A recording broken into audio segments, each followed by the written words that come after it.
Well, Rehman Malik has now cried conspiracy and rejected his controversial remark on Babri Masjid, saying that India must not set the agenda for further talks. In fact, Rehman Malik says that attempts are being made to derail bilateral talks between India and Pakistan, and therefore these has accused the media of trying to set the agenda. Let's listen into what Rehman Malik had to tell Headlines Today's managing editor Rahul Kamal. Let the states set the agenda. Now, for example, the whole good thing what has been done, the visa process, I have been interviewed by almost 30 channels, everybody asking, smiling face like you, promising me I'm going to ask you this. Still you ask the same question. That means there was something engineered, and that was engineered in a way that let us do this way. What will be your next step? My next step is always, again, peace, move forward. I'm glad that I'm able to sabotage all those ill plans which are made by somebody. Well, let me now go across to my colleague Atir Khan, who joins us. Atir, Rehman Malik now doing a complete volte-face on the comments that he's been making, these audacious comments that have irked sentiment in India, now saying that it is a media misinterpreting what he's saying, that we should not set the agenda, and that also imputing conspiracy theory motives, saying that, people are trying to derail bilateral talks. Well, Rukmini, that's right. As we speak, Rehman Malik has just arrived at Sushma Swaraj's residence, and you can see his convoy is just entered, and there are a number of vehicles which are accompanying his cavalcade. Yes, indeed, he had been making some very, very controversial statements throughout the day, and he's not just put himself, but also the Congress in a very embarrassing situation by comparing Babri Masjid with Mumbai attack. And also other statements regarding Captain Kalia. These are being seen as highly irresponsible statement coming from such a high official of the government. So we know that it has been politicized now. We know that Narendra Modi has taken a cue from his statement, and he's taken political mileage.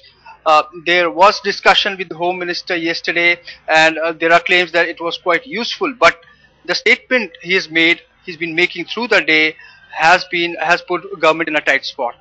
Right, Atir, do stay on with us. Let me also go across to Rajiv Sikri, former diplomat who is with us live for some perspective. Mr. Sikri, what do you make of Rehman Malik's defense that he's imputing conspiracy theory motives, saying that people are trying to derail the bilateral talks with India and therefore misreading his comments? But he has been making these series of these audacious comments on Babri Masjid, on Captain Kalia and so on and so forth, asking India to move on from 26/11. Is it really possible to have any meaningful dialogue in this scenario? I really don't know why he is here, because his visit has not created any goodwill. The only outcome has been the signing of the visa agreement, but that is something which could have been done many months ago at an official level. We were ready to do it, and it was Rehman Malik who insisted that it must be done at a political level. So why he decided to come here and why we decided to invite him really puzzles me, because it is not normal for the Home Minister or the Interior Minister of any country to make foreign trips, particularly when it is between Pakistan and India.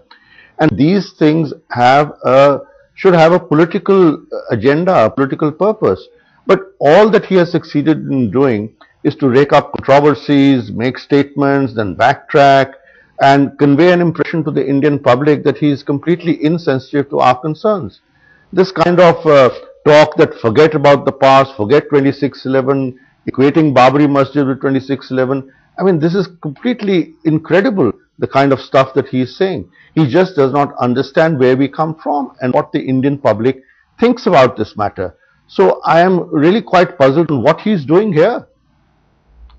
Right, let me go back, Mr. Sikri, do stay on with us. Let me go back to Atir Khan, who is still with us on the story. Atir, one of the arguments that was given by Rehman Malik is that he was not aware of Captain Saurabh Kalia's case, and that India has never taken up this issue with Pakistan. He was wrong on that count. The issue was taken up in the year 1999. But is that argument really, is anybody buying his defense?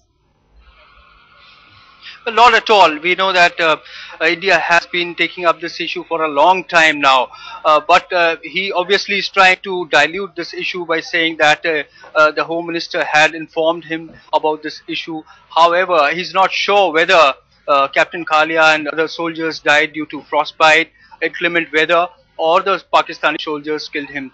We know that the bodies were brought to India and a very close examination was done, following which this matter was taken up. He also tried to sort of touch an emotional chord by saying that he's been watching what Captain Kalia's father has been saying on TV and he's heartfelt for that. But by the end of it, he's trying to dilute all the issues which confront him. Right. Let me go back to Mr. Sikri. Mr. Sikri, in your view, how must India now engage with Pakistan? Why have we invited somebody like a Rehman Malik, who does not really have much political influence in Pakistan anymore? He's not even technically the Interior Minister or Home Minister. He's in the capacity of being an advisor there. The question, there are two parts to the question. One is, why is India engaging him, and what can be done in the future to ensure such embarrassments don't take place? Well, this is a question that the government has to answer. You had carried stories yesterday that perhaps the whole of the Indian establishment was not on board about inviting Rehman Malik. So if he has been invited, obviously it is Mr. Shinde and the Prime Minister who have taken that decision. Now we all know that the Prime Minister of India has been very keen. He's a dove as far as Pakistan is concerned. He's always willing to turn the other cheek. And maybe this is his last gambit, to have the Home Minister come here in the hope, in the expectation that perhaps this would clear the decks for his possible visit to Pakistan. I think that is what it could be, that, you know, but I think that this gambit has misfired, because I really don't see how Mr. Rehman Malik's visit could have in any way been a preparation for a possible visit by the Indian Prime Minister, particularly when, as you point out, he is a non-entity. He is not even the Home Minister. And I think the last minute move to come in a military plane was a kind of a gimmick, perhaps to signal that, you know, the military is behind me. Right. But this is the kind of soap opera which goes on. And the serious issues underlying India-Pakistan relations, and particularly the inability and unwillingness of the Pakistani establishment to tackle the issue of terrorism, remains unsolved. Right. Mr. Sikri and Atir, I'm going to request you to please stay on with us while we put the story into perspective for our viewers. He was invited to India as a goodwill gesture with an aim to boost ties and normalize relations. There were experts in the government who were against this invite. Their logic that trusting Pakistan has backfired more than once in the past, and Malik's visit could end up being an embarrassment to India. But he was invited nevertheless, and the worst fears have come true. Embarrassment is in fact too mild a term to describe what Malik has done to India within hours of landing on Indian soil. He has heaped insult after insult on the country, to say the least, and taken India's hospitality and eagerness for normalization of ties for granted. He has made 3 statements that have torn Indian hearts and hopes apart and exposed Pakistan's guile and deceit. While Islamabad wants the world and us to believe that they are honestly trying to improve ties, Malik's statements have betrayed Pakistan's real game. In the latest snub and mockery of Indian sentiments, he has trivialized the gruesome 26/11 attacks and asked India to move beyond it for the sake of the ties. This in addition to his insult to Indian martyr Captain Kalia yesterday, when he suggested that weather could have been behind Captain Kalia's death. Who would know more than us, having lost 40,000 innocent people in the war on terror, 42,000 having gone injured, and of course it's continuing.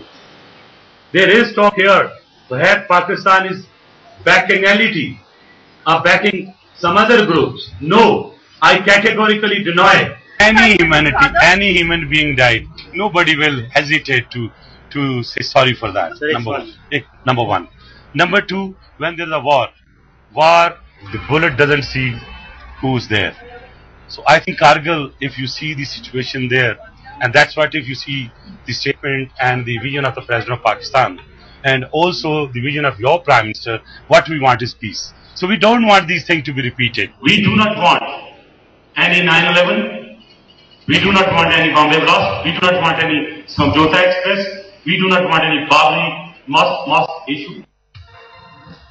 Well, let me go back to Mr. Sikri, who is still with us. Mr. Sikri, we've heard the comments made by Rehman Malik. He has done a volte-face the very next day. But there are certain things that cannot be ignored. As far as 2611 is concerned, he's put the onus right back on India, saying that India has not given Pakistan actionable evidence. It's back to the same old rhetoric.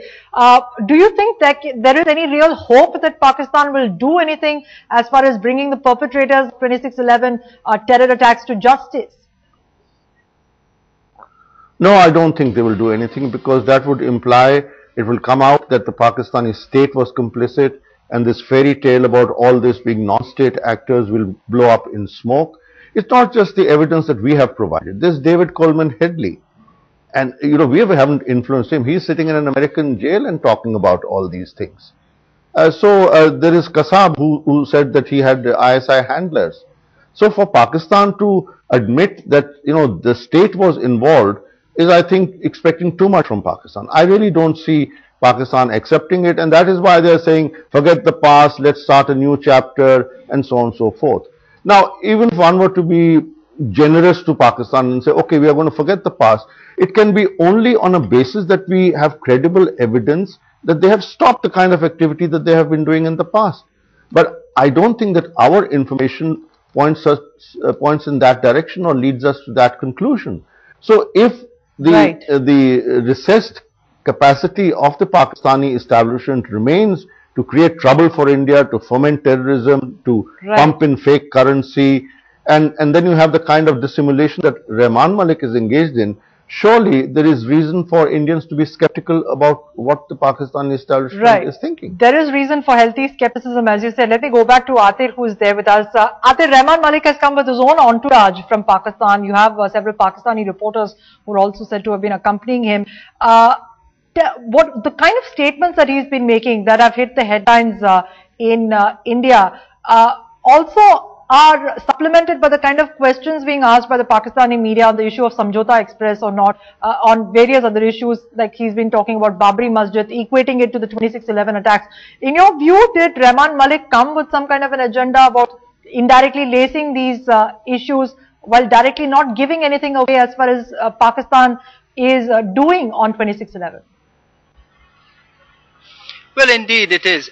We know that he's been making unwarranted statements. His banter, his rhetoric is more of political nature rather than diplomatic. From day one, he has started making controversial statements. Remember, there are elections in Pakistan in a few months' time. But at the same time, he wants to be seen on the Indian soil as taking up Indian issues as well. But he's failed on that count. What the message which goes down is that Pakistan has backstabbed yet again another time. All right, Atir and Rajiv Sikri, thank you very much indeed for joining us on this particular story. We will of course be touching base on all the latest developments.